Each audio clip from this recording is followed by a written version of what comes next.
तो अब यहाँ पे हमारा है वेल्ड्स के बारे में, डिजाइन स्ट्रेसेस एंड वेल्ड्स। तो वेल्ड्स में हमारे पास में सबसे पहले आता है बट वेल्ड्स, फिर एक यहाँ पे फिलेट वेल्ड, स्लॉट वेल्ड या फिर प्लग वेल्ड्स, क्योंकि तो सारे के सारे एक ही हैं। स्लॉट और प्लग तो हमारे फिलेट वेल्ड के टाइप्स होते हैं। तो पहले बट वेल्ड्स के बारे में।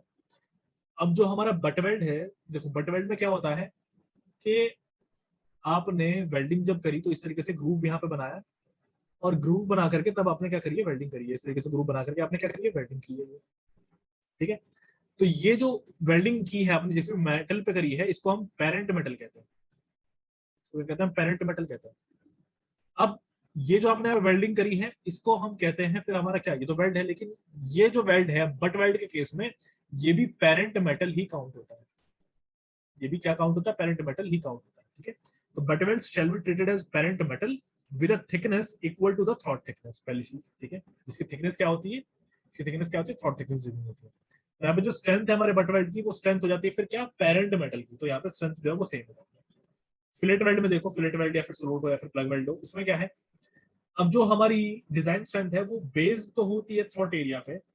ठीक है। और उसका जो फॉर्मूला है वो दिया जाता है कैसे, ये फॉर्मूला आप लोगों के सामने है, एफ डब्ल्यू डी। यहाँ पे फॉर्मूला आप लोगों के सामने, F W D, F W N equals to F W N upon gamma M W. अब ये एफ डब्ल्यू एन क्या है, ये डब्ल्यू आपका यहाँ पे जो आ रहा है ना, ये वेल्ड की वजह से आ रहा है। ये जो डी यहाँ पे आ रहा है ये डिजाइनिंग के लिए आ रहा है, डी आ रहा है डिजाइनिंग के लिए। और ये जो एन आ रहा है ये नॉमिनल वाला आ रहा है। ठीक है। ये एन क्या आ रहा है यहाँ पे, नॉमिनल वाला आ रहा है। तो जो आपका एफ डब्ल्यू एन होता है ये क्या होता है, F U upon under root three. F U आपका क्या है, अल्टीमेट स्ट्रेस है आपके किसका, मेटल का, जो भी आपका वेल्ड है यहाँ पे उसका। समझो जरा, मतलब आपने क्या किया, यहाँ पे वेल्ड किया है, यहाँ पे वेल्डिंग करते वक्त यहाँ पे क्या है, एक अल्टीमेट स्ट्रेस जनरेट हो गया, वो या तो इसमें होगा वो इसमें भी होगा। ठीक है, किसी में भी हो सकता है। ठीक। अब हम क्या करेंगे, यहाँ पे दोनों में चेक करेंगे कि वेल्ड में अल्टीमेट स्ट्रेस कम है, या फिर जो हमारा पेरेंट मेटल ये वाला था इसमें हमारा अल्टीमेट स्ट्रेस कम हो। तो जिसमें भी कम होगा वो हमारा एफ यू का वैल्यू हो जाएगा। ठीक है, ये चीज होगी। अब यहाँ पे गामा एम डब्ल्यू हमारा 1.25 और यहाँ पे 1.5, दैट डिपेंड्स कि ये शॉप वेल्ड है या फिर फील्ड वेल्ड है उस केस में। ठीक है। तो इस तरीके से तो हमने अभी देख लिया कि हमारे वेल्ड का जो है स्ट्रेंथ वो कैसे निकाला जाता है। अब नेक्स्ट देख लिया टेंशन मेंबर का डिजाइन, ये हमारा चैप्टर आ चुका है यहाँ पे। नेक्स्ट टेंशन मेंबर का डिजाइन है। अब जो टेंशन मेंबर होते हैं उनके ऊपर लोड जो लग सकता है वो अल्टीमेट लोड तक का लग सकता है। ठीक है। और ये चीज समझ लो कि उनके ऊपर कहां तक का लोड लग सकता है, अल्टीमेट तक का लोड लग सकता है। क्योंकि हमने क्या देखा हुआ है, हमने अपना ये डायग्राम जरूर देखा हुआ है। तो यहाँ पे क्या होता है, अल्टीमेट ये वाला होता है यहाँ पे पॉइंट। अब यहाँ तक लग सकता है, सह सकता है वो। अब यहाँ तक क्या है, इसके बाद में इलोंगेशन होना शुरू हो जाता है। इलोंगेशन तो यहाँ तक भी होता है। तो ये चीज यहाँ पे ये कह रहा है। ठीक है। अब देखो आगे इसने क्या कहा है, इस स्टेज पे यानी कि अल्टीमेट लोड की स्टेज पे वो फेल हो सकता है बाय रप्चर। ठीक है, कैसे रप्चर से फेल हो सकता है। रप्चर एक तरीके से क्या होता है वो मैं आप लोगों को बता दूं, जैसे भी मैंने बताया भी था। रप्चर में क्या होता है कि हिस्से अलग हो जाते हैं, एकदम पूरी तरीके से अलग हो जाएगा। मान लो यहाँ पे आपका क्या है, बोल्ट है ऐसे लगा हुआ है।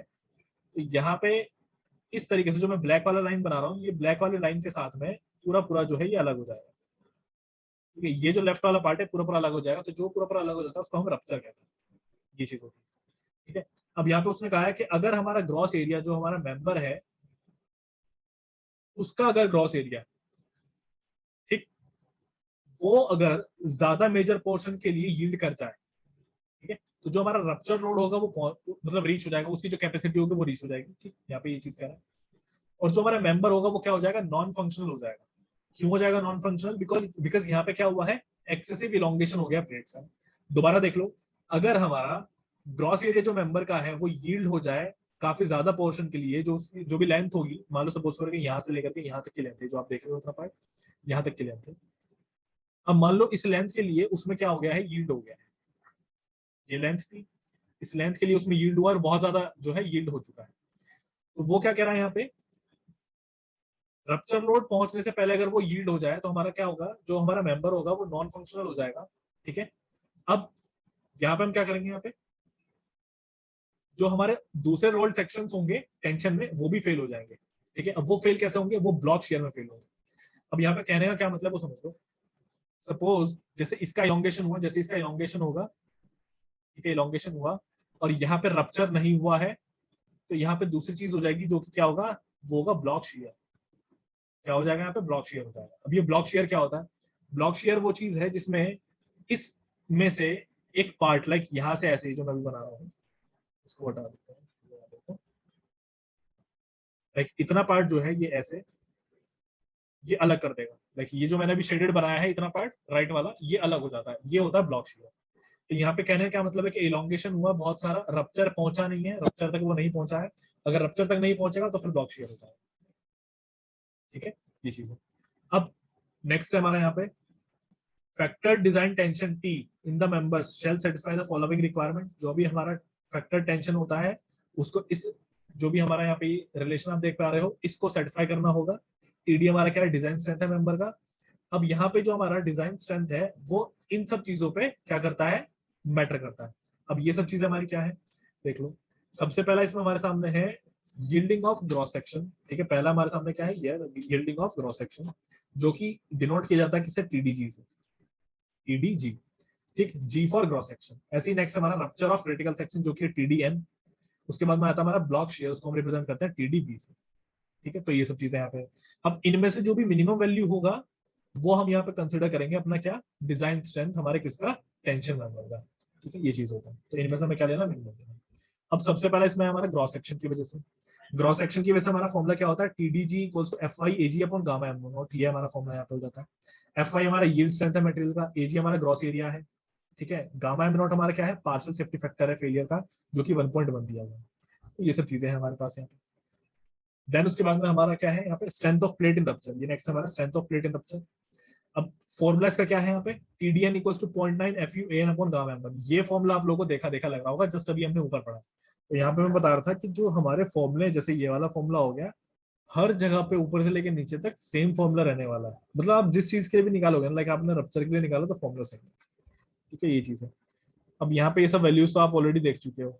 अब इसके बारे में आ जाओ, यहाँ पे ये सब निकालना आप लोग सीख चुके हो, ये भी निकालना आप लोग सीख चुके हो, ये भी मैंने आप लोगों को बता रखा है ना। बट इसमें फिर भी आप लोगों को एक बार बता देता हूँ। यहाँ पे क्या होगा कि हमें ना मिनिमम एरिया निकालना होता है। मिनिमम एरिया निकालना है, जो हमारा मिनिमम एरिया होगा जिस सेक्शन के अबाउट मिनिमम एरिया होगा। जैसे कि आप लोगों के सामने यहाँ पे 1-1 मैंने मेंशन किया हुआ, ये रहा 1-1।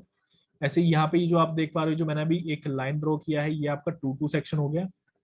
फिर ऐसे ही ये मान लो कि ये आपका यहाँ पे 3-3 सेक्शन हो जाएगा। तो यहाँ क्या है ना कि ब्लॉक शेयर में ये फेलियर कैसे हो सकता है, ब्लॉक शेयर में फेलियर, अब मैं यहाँ पे राइट साइड में बनाता हूँ एक सेकंड। ब्लॉक शेयर में फेलियर कुछ इस तरीके से हो सकता है। यहाँ पे मैं पहले ये बनाया, हाँ अब देखो। तो फेलियर जो है वो इस तरीके से भी हो सकता है, जो मैंने अभी जस्ट एक पैटर्न बनाया है इस तरीके से हो सकता है। एक तो ये है तरीका। दूसरा क्या है कि वो इस तरीके से भी हो सकता है फेलियर। ठीक, एंड तीसरा वाला क्या है कि वो स्ट्रेट ऐसे भी हो सकता है। तो ये अगर इस तरीके से होगा तो ये तो रप्चर हो जाता है अपना, सिंपल। ठीक है, तो यहाँ पे क्या है कि तीनों तरीके से फेलियर हो सकता है। वही आप लोगों के सामने है कि क्रिटिकल सेक्शन अगर मेरा 1-1 है तो फिर वो स्ट्रेट लाइन में फेल होगा। ग्रीन से मैंने मेंशन किया हुआ, जो आप लोग इस फिगर में देख सकते हो, ग्रीन डॉटेड लाइन क्या है 1-1 सेक्शन के लिए। 2-2 सेक्शन के लिए अगर हमारा 2-2 सेक्शन क्रिटिकल है तो फिर फेलियर यहाँ पे इस तरीके से होगा, ये वाला शेप बन रहा होगा यहाँ पे। तो यहाँ पे सेकंड वाले के लिए फिगर आप देख सकते हो वो इस तरह का होगा, और थर्ड वाला अगर फेलियर होगा तो वो इस तरीके से होगा। ठीक है, तो ये तीन चीजें हैं आप लोगों के सामने। अब इसका यूज कहाँ पे है, मतलब ये जो चीज मैंने बनाई है ना, ये लाइक ये वाला, ये और ये, इसका यूज कहाँ है, इसका यूज है ब्लॉक शेयर में, जो भी आगे आने वाला है। तो अभी जब हम न्यूमेरिकल करेंगे मैं आप लोगों को बताऊंगा कि यहाँ पे ये ब्रेक जब होगा तो आपको खुद पता करना पड़ेगा कि कौन से सेक्शन से फेलियर होने वाला है। उस सेक्शन के अबाउट आप जो है कैलकुलेशन करोगे। अभी न्यूमेरिकल करवाऊंगा मैं तो आप लोगों को समझ में आएगा। अब देख लो यहाँ पे ब्लॉक शेयर स्ट्रेंथ के बारे में। Block shear strength at an end connection is calculated as given below. अब जो हमारा ब्लॉक शेयर होगा वो कैसे कैलकुलेट किया जाता है, वो इस तरीके से कैलकुलेट किया जाता है। TDB equals to A V G F I under root में, सॉरी अपॉन में under root 3 gamma M nought, एक ये है। फिर इधर है 0.9 F U A T N upon में गामा एम नॉट, एक ये है। ये जो आप देख रहे हो ये शेयर यील्डिंग है, ये टेंसाइल रप्चर है। ऐसे ही फिर यहाँ पे आप लोगों के सामने ये शेयर रप्चर है, ये टेंसाइल यील्डिंग है। तो हमें क्या करना है, दोनों का हमें चेक करना है, दोनों में से मिनिमम वैल्यू जो होगा वो हमें लिखना होगा। ठीक है, तो ब्लॉक शेयर में दोनों में से मिनिमम वैल्यू लिया जाता है। अब यहाँ मैं आप लोगों को बता दूं, इसमें आप लोगों को ना याद करने में आसान होगा, एक ट्रिक मैं आप लोगों को बताता हूँ, बिकॉज फॉर्मूला जो है बहुत बड़ा है। तो यहाँ पे कैसे किया जाना चाहिए वो देखो। सबसे पहले तो आप ये देखो कॉम्बिनेशन कैसे बन रहा है, पहले वाले में शेयर, फिर नीचे भी शेयर है, यहाँ पे भी टेंसाइल है, यहाँ पे भी टेंसाइल है, बट यहाँ पे शेयर के साथ में यील्डिंग है, और यहाँ पे नीचे अगर मैं देखूँ तो शेयर के साथ में रप्चर है। यहाँ पे टेंसाइल के साथ में अगर रप्चर है तो फिर यहाँ पे टेंसाइल के साथ में यील्डिंग है, ठीक है ना। तो मतलब एक तरीके से अपोजिट चीजें यहाँ पे हो रही हैं। तो आप लोग यही चीज समझो कि शेयर वर्ड जब आपका आ जाएगा, लाइक शेयर के लिए जब आप निकालोगे तो कौन सी चीजें आप लोगे अपने फॉर्मूले में, और जब आपका यील्डिंग और रप्चर वर्ड आएगा तब आप कौन सी चीजें लोगे, और ऐसे जब टेंसाइल वर्ड आएगा तो आपका कौन सा फॉर्मूला बनेगा।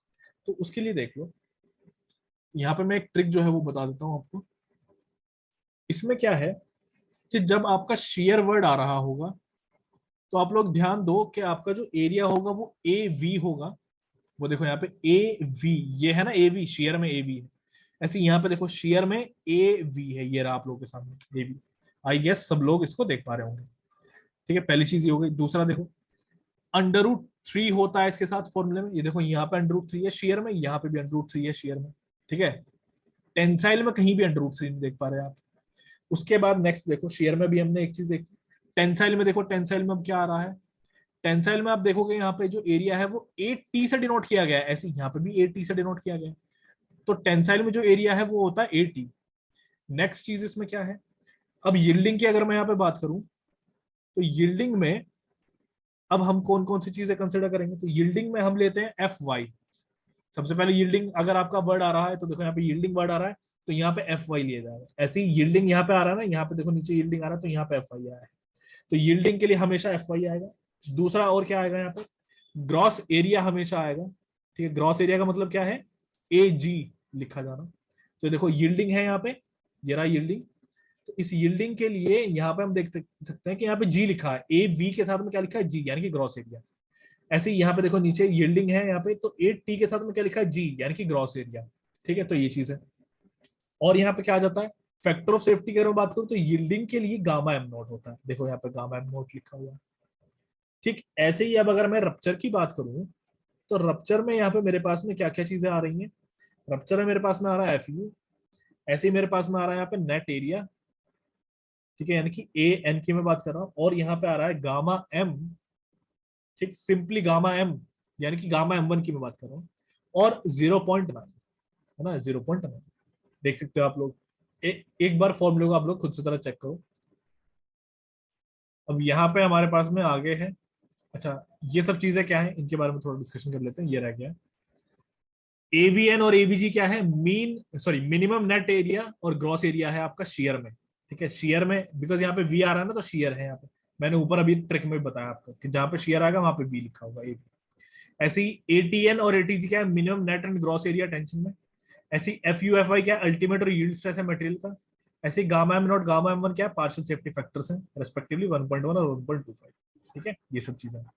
अब जो चीज मैंने ऊपर बताई है वही चीज मैंने यहाँ पे लिखी हुई है, ये रहा, ये जो आपके सामने, ये तो ट्रिक है भाई जो मैंने ऊपर लिखा है, ठीक है। तो यहाँ पे आपका जो LSM वाला पार्ट है, इनकी न्यूमेरिकल जो आपके आने वाले हैं on the basis of LSM design के बेसिस जो भी होंगे वो सब मैंने यहाँ पे आप लोगों को बता दिया। अब हमें करने हैं यहाँ पे क्वेश्चंस। अब यहाँ पे मेंस के प्रीवियस ईयर के जो क्वेश्चंस है वो करके देखते हैं, और इन फॉर्मूले के बेसिस पे जो अदर क्वेश्चंस बन रहे हैं वो भी हम यहाँ पे करेंगे।